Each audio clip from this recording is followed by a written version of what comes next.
आज की video lecture में हम कुछ इम्पोर्टेंट मोनोन्यूक्लियर मेटल कार्बोनिल्स के बारे में पढ़ेंगे। सबसे पहले लेते हैं हम निकल टेट्रा कार्बोनिल।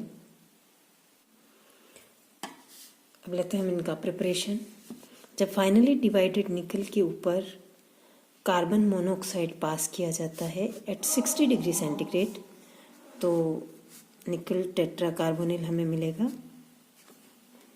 यदि निकल साइनाइड के अल्कलाइन सस्पेंशन में CO कार्बन मोनोऑक्साइड पास की जाती है तो भी हमें निकल टेट्रा कार्बोनिल मिल जाएगा। इसी तरह निकल सल्फाइड के भी अल्कलाइन सस्पेंशन में हम कार्बन मोनोऑक्साइड पास करेंगे, निकल टेट्रा कार्बोनिल बनेगा।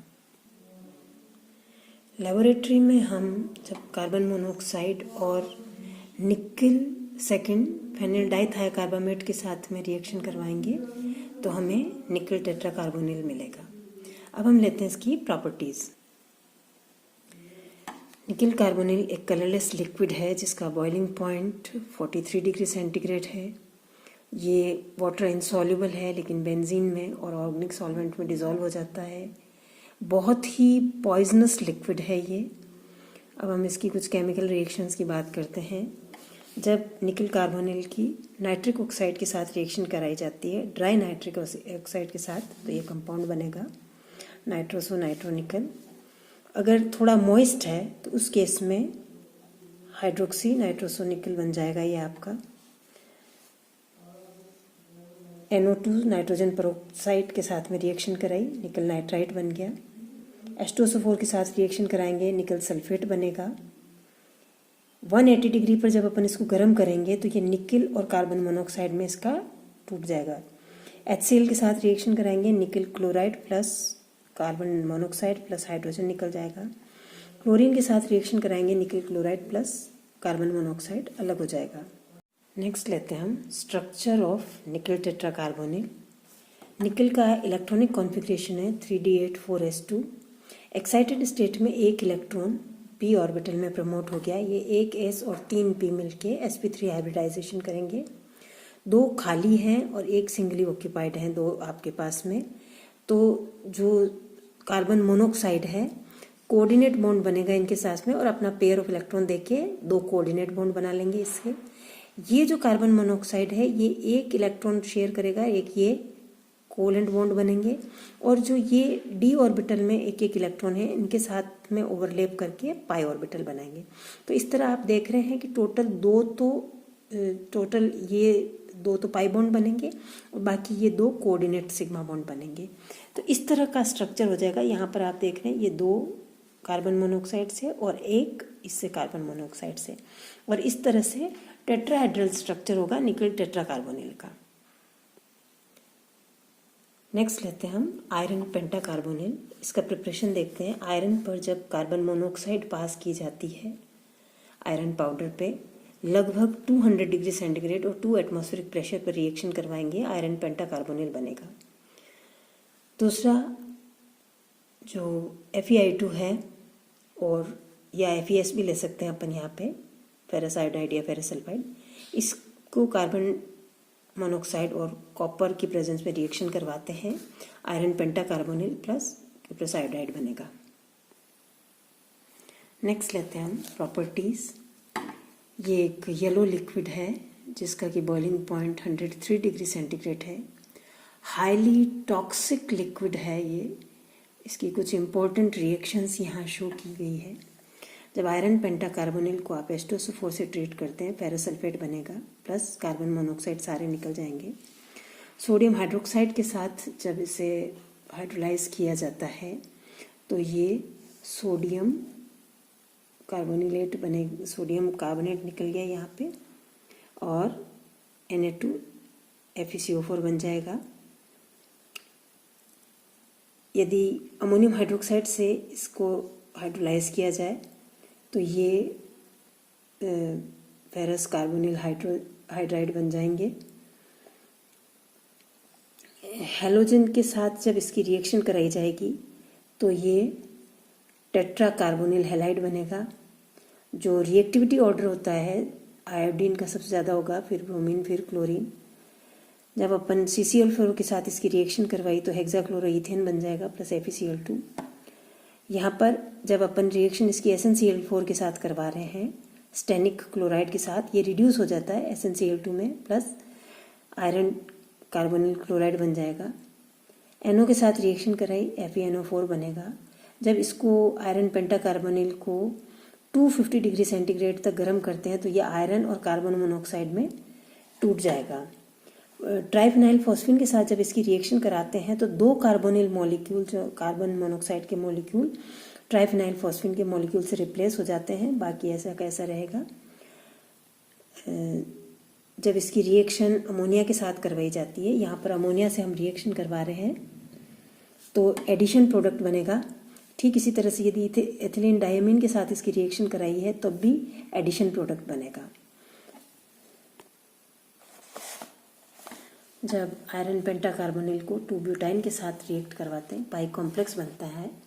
इस स्ट्रक्चर में जो ओपन चेन था ये आपका ये एक साइक्लिक क्विनोन डेरिवेटिव बन जाता है और ये रिएक्शन ऑर्गेनिक सिंथेसिस में काफ़ी यूजफुल है। नेक्स्ट लेते हैं हम स्ट्रक्चर। आयरन पेंटाकार्बोनिल में आयरन का जो ग्राउंड स्टेट में इलेक्ट्रॉनिक कॉन्फ़िगरेशन है it is 3d6 4s2। Excited state में एक इलेक्ट्रॉन 4s से 4p में प्रमोट हो गया है। ये एक ds और 3p मिलकर dsp3 हाइब्रिडाइजेशन होगा, 5 हाइब्रिड ऑर्बिटल्स बनते हैं। यहाँ पर आप देख रहे हैं 5 हाइब्रिड ऑर्बिटल में 3 ऑर्बिटल्स में एक इलेक्ट्रॉन है और 2 ऑर्बिटल वैकेंट है। ये वैकेंट ऑर्बिटल एक pair of electron in 2 carbon monoxide molecule से एक्सेप्ट करके कोऑर्डिनेट बॉन्ड बना लेंगे, सिंगल बॉन्ड। ये जो 3 ऑर्बिटल है यहाँ पर कार्बन मोनोऑक्साइड एक सिग्मा बॉन्ड बनाएगा p ऑर्बिटल के इस हाइब्रिड ऑर्बिटल के साथ में, और एक पाई बॉन्ड बनेगा d ऑर्बिटल के साथ में जो कि अनहाइब्रिडाइज्ड स्टेट में है।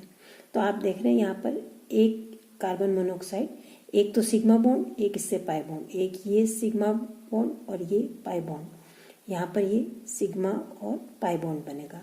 इस तरह से आयरन पेंटाकार्बोनिल का स्ट्रक्चर जो होगा ट्राइगोनल बाइपिरामिडल होगा, जिसके अंदर 3 कार्बन मोनोऑक्साइड के जो लीगेंड्स हैं ये आपके डबल बॉन्ड से जुड़े हुए हैं और 2 कार्बन मोनोऑक्साइड जो हैं लीगेंड्स वो सिंगल बॉन्ड से जुड़े हुए हैं। इसलिए जब अपन इसकी रिएक्शन कराते हैं तो ये 2 जो सिंगली बॉन्डेड कार्बन मोनोऑक्साइड है इजीली रिप्लेस हो जाते हैं। नेक्स्ट लेते हैं हम क्रोमियम हेक्साकार्बोनिल। क्रोमियम हेक्साकार्बोनिल जो है ये क्रोमियम ट्राइक्लोराइड की रिएक्शन कार्बन मोनोऑक्साइड के साथ में कराएंगे। रिड्यूसिंग एजेंट अपन ने लिया यहाँ पे lithium aluminium hydride, chromium hexacarbonyl plus HCl बन के निकल जाएगा यहाँ पे। अब लेते हैं नेक्स्ट अपन प्रॉपर्टीज। एक कलरलेस सॉलिड है जो कि 149 डिग्री सेंटीग्रेड पे जिसका सब्लिमेशन हो जाता है। ये ऑर्गेनिक सॉल्वेंट्स में सॉल्युबल है। ये air, cold aqueous alkali acids इनके लिए बिल्कुल इनर्ट है। अब हम लेते हैं क्रोमियम हेक्साकार्बोनिल की केमिकल रिएक्शंस। जब इसकी रिएक्शन फ्लोरीन के साथ में करवाई जाती है, कार्बन मोनोऑक्साइड को रिप्लेस कर दिया है फ्लोरीन ने, CrF6 हमें यहाँ पे मिला है। इसकी रिएक्शन यदि सोडियम और लिक्विड अमोनिया के साथ करवाई जाए रिड्यूस हो जाएगा ये, और यहाँ पर देख रहे हैं आप क्रोमियम 0 ऑक्सीडेशन स्टेट में, यहाँ पर -2 ऑक्सीडेशन स्टेट में है। सोडियम पेंटाकार्बोनिल क्रोमेट बन गया है, प्लस एक कार्बन मोनोऑक्साइड रिप्लेस हुआ है यहाँ पे। अगर आप इसकी रिएक्शन पिरिडीन के साथ में करवाएं क्रोमियम हेक्साकार्बोनिल की, इन स्टेप्स के थ्रू टोटल 3 कार्बन मोनोऑक्साइड के मॉलिक्यूल रिप्लेस हो जाएंगे पिरिडीन से। ठीक इसी तरह से यदि आप इस रिएक्शन करवाते हैं क्रोमियम हेक्साकार्बोनिल प्लस ट्राइल की अमीन के टर्शियम अमीन के साथ में, यहाँ पर भी ये 3 कार्बोनिल मॉलिक्यूल को रिप्लेस कर दिया NR3 से। ठीक इसी तरह से ईथर से रिएक्शन जब अपन करवाते हैं, ईथर में भी 3 ईथर मॉलिक्यूल ने 3 कार्बोनिल को रिप्लेस कर दिया है। यहाँ आप देख रहे हैं पिरिडीन के भी 3 मॉलिक्यूल आए हैं, ईथर के अमीन के 3 आए हैं। स्ट्रक्चर से बहुत इजीली क्लियर हो सकता है। अब अपन स्ट्रक्चर देखते हैं। ग्राउंड स्टेट में जो क्रोमियम का इलेक्ट्रॉनिक कॉन्फ़िगरेशन है 3d5 4s1 है, 4p तीनों खाली है यहाँ पर। ये 2d 1s और 3p मिलके d2sp3 हाइब्रिडाइजेशन करेंगे जो कि ऑक्टाहेड्रली ओरिएंटेशन होगा उनका। अब आप देख रहे हैं यहाँ पर जो d2sp3 हाइब्रिड ऑर्बिटल्स हैं इनके अंदर 3 जो खाली ऑर्बिटल हैं उनमें तो कार्बन मोनोऑक्साइड मॉलिक्यूल ने एक पेयर ऑफ इलेक्ट्रॉन डोनेट करके और एक कोऑर्डिनेट बॉन्ड बना लिए इन तीनों ने। रिमेनिंग 3 जो कार्बन मोनोऑक्साइड मॉलिक्यूल हैं इनके साथ एक एक इलेक्ट्रॉन शेयर करके दोनों मेटल और लिगेंड कोवलेंट बॉन्ड बन जाएगा और सिग्मा बॉन्ड। और जो बाकी के 3 डी ऑर्बिटल हैं जो अनहाइब्रिडाइज्ड हैं, सिंगली ऑक्यूपाइड हैं, ये इनके साथ में डी पाई पी पाई बॉन्डिंग बनाएंगे, तो टोटल 3 पाई बॉन्ड बन रहे हैं। तो इसका अगर आप स्ट्रक्चर देखें क्रोमियम हेक्साकार्बोनिल का, आप देख रहे हैं यहाँ पर ये 1 2 3, ये 3 तो सिंगल बॉन्ड से जुड़े हुए हैं और बाकी के 3 जो कार्बन मोनोऑक्साइड के मॉलिक्यूल्स हैं ये डबल बॉन्ड से जुड़े हैं। तो जाहिर सी बात है जब अपन रिएक्शंस करवाते हैं पिरिडिन से, हेमीन से, ईथर से, तो ये 3 रिप्लेस हो जाते हैं इजीली, बाकी 3 रिप्लेस नहीं होते क्योंकि ये डबल बॉन्ड से बॉन्डेड है। इसके साथ ही जो मोनोन्यूक्लियर मेटल कार्बोनिल्स थे ये ख़त्म हुए हैं। Thank you.